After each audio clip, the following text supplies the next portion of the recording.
keeper of echoes of stories, through time and realities.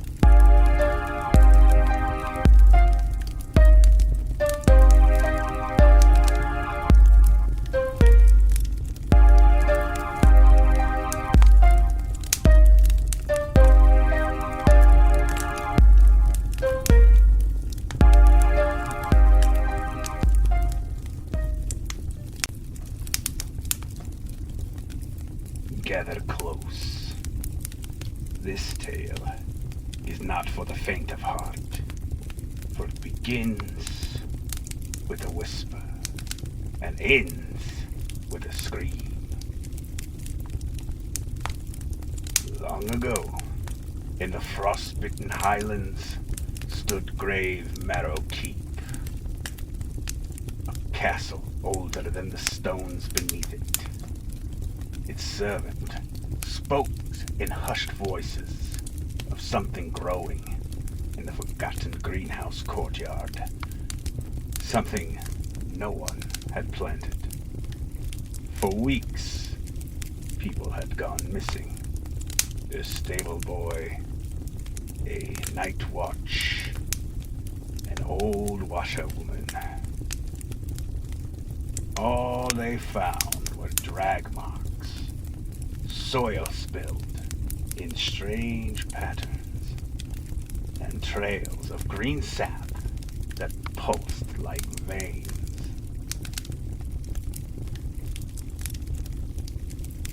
The creature was patient, older than any tree, hungrier than any wolf. It waited, it watched. When the captain of the guard and his men investigated, the thing ambushed them. Vines made of bark and sinew, thorns dripping with paralytic resin. It pulled men apart like wet cloth, dragging their bodies into the overgrowth that shouldn't exist inside of stone walls. One by one, Grave Marrow Keep went quiet. But there was one who remained invisible. Elira, a lowly servant girl with dirt under her nails and the hair the color of old straw. Small, quiet, often overlooked. She had been tending the ancient greenhouse for years. Her mother taught her its secrets before she died, and she knew something the others didn't. Plants only grow where something feeds them. Something sacrificed. The castle had been built atop an ancient druid burial circle. The creature, Van Root, had awakened because someone disturbed the old soil. Elira watched from the high servants' walkway as Van Root crept through the corridors, vines sliding like snake roots. Bursting from the ground to drag soldiers into the dark, it absorbed their memories, their voices, using them to lure in the next victim.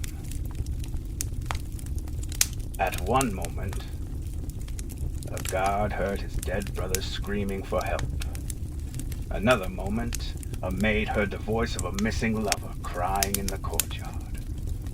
None of them saw the vines behind them. When Merlanus arrived at Grave Marrow, the drawbridge was down, and the torches were left burning. But no one greeted him. Shadows stretched too long. The silence buzzed like an insect. He followed the trail of sap claw marks until he found Elira, huddled beneath a workbench, clutching an old druidic sickle. She told him everything. He listened, then he nodded. A creature born of memory and sacrifice. Then only memory forgotten can starve it. In the great hall, Van Root erupted from the stone floor in a tower of tangled bodies, skull-like seed pods, and writhing vines that mimicked the voices of every person it had eaten. Melanus fought it. His blade rang true. But the creature grew faster than he could cut. Every severed vine sprouted two more. It was Elira who realized the truth. The creature fed on grief and fear of the dead it consumed. If she denied it that, it would wither. So she stepped forward, trembling but resolute, and spoke not to the monster, but to the memory of her mother, whose voice it now echoed. You are not her. You will never be her.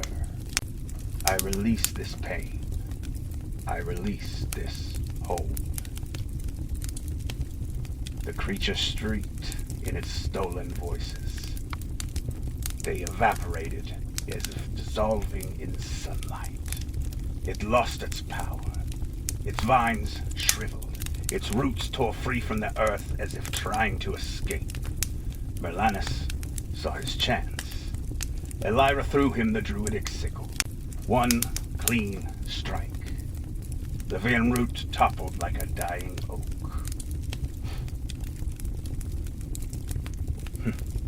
Heroes don't always carry swords. Sometimes they carry grief and the courage to let it go. Remember Elira, the lowly servant girl who slew the monster, made of sorrow and roots. For sometimes the smallest voice ends the loudest horrors.